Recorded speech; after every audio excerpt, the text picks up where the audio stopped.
right, so I have this question here from Steven. And Steven is saying, please, as someone who is just getting into tech, how do I keep being consistent? I mean, today I'll be studying my course back to back. My course is back to back.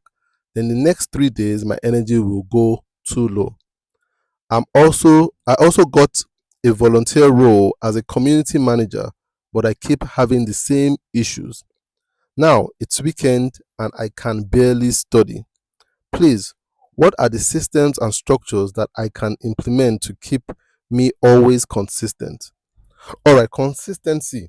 This is a good question from Steven. It's talking about consistency. How can you stay consistent?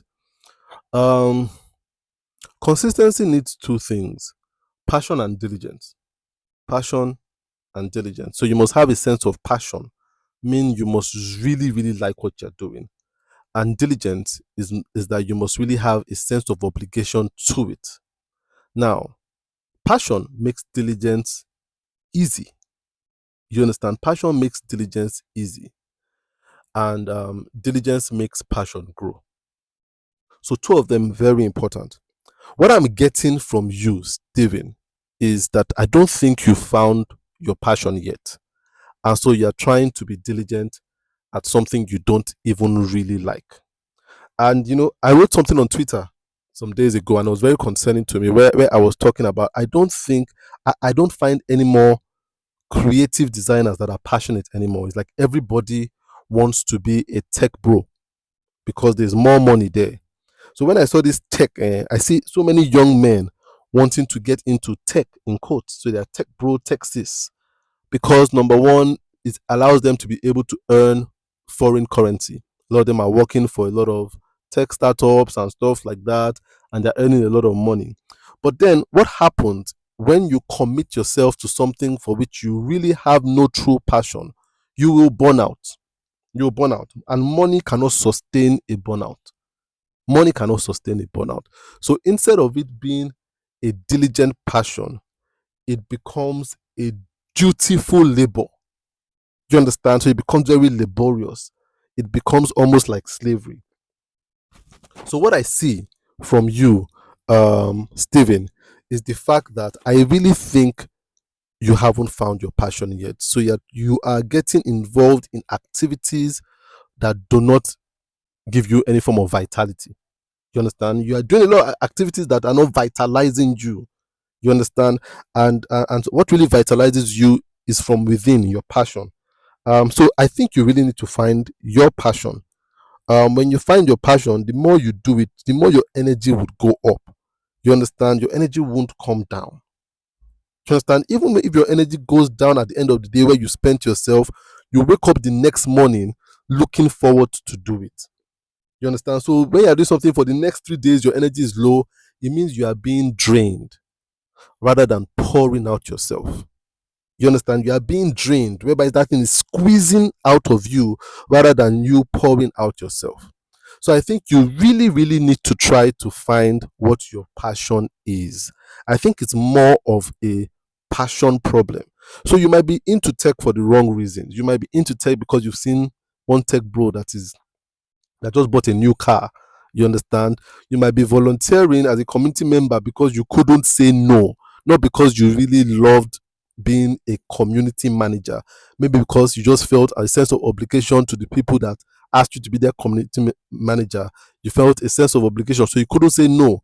So all these things seem to have cornered you rather than you calling out to them. You understand? So you need to find your passion. You understand? Or else what will happen is that you will continue to commit yourself trying to fill a void that can only be filled by passion. Then when you find your passion, diligence becomes easy. It becomes easy. You understand? Diligence will begin to flow and your passion will begin to find full expression. So, we need to stop working as a means of survival or as a means of validation. So those are the two things I'm seeing with you. And I could be wrong, but then I don't think so.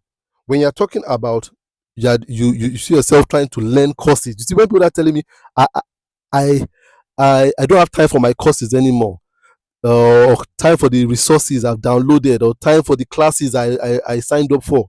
And it makes me realize that these people are not really passionate about this thing they signed up courses for. Is the money. And money is a bad motivator.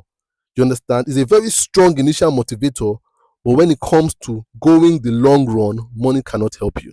It really cannot. It's not enough glucose to keep you running. It cannot. So when people tell me, man, I don't have the time. Look, passion makes time. Passion is intrusive. You understand? It's one of those things that intrudes on us as human. It intrudes on our time, on how we use our time. So someone tells you I don't have time for this thing, but I'm passionate about it. They're not passionate about it. When you're passionate about something, it intrudes. It's an intruder. You understand? It takes its place. It takes the mind space it wants in your head and the time space it wants in your schedule. It will take it. It doesn't ask your permission. So if it's still asking your permission, it is not a passion. So you truly need to find your passion and really ask yourself, why are you into tech? You understand? Do you really want to be a tech pro? Do you really? Is that really what you want to do? Or you are more interested in the prize and the rewards and the lifestyle and the validation that comes from it? We must stop working for reward and validation and start working for passion and service. Passion, service, expression. Those three things, very important. Work for passion, express yourself with your passion, and serve people with your passion. Very important. When you start working that way, you don't get tired. You see, some things will be suspended. Passion is the only thing that can suspend some things that happen to us naturally as human beings, like tiredness, like hunger, like sleep. You understand? Passion is such a powerful thing. You must find a way of finding your passion, and that means you being very honest with yourself.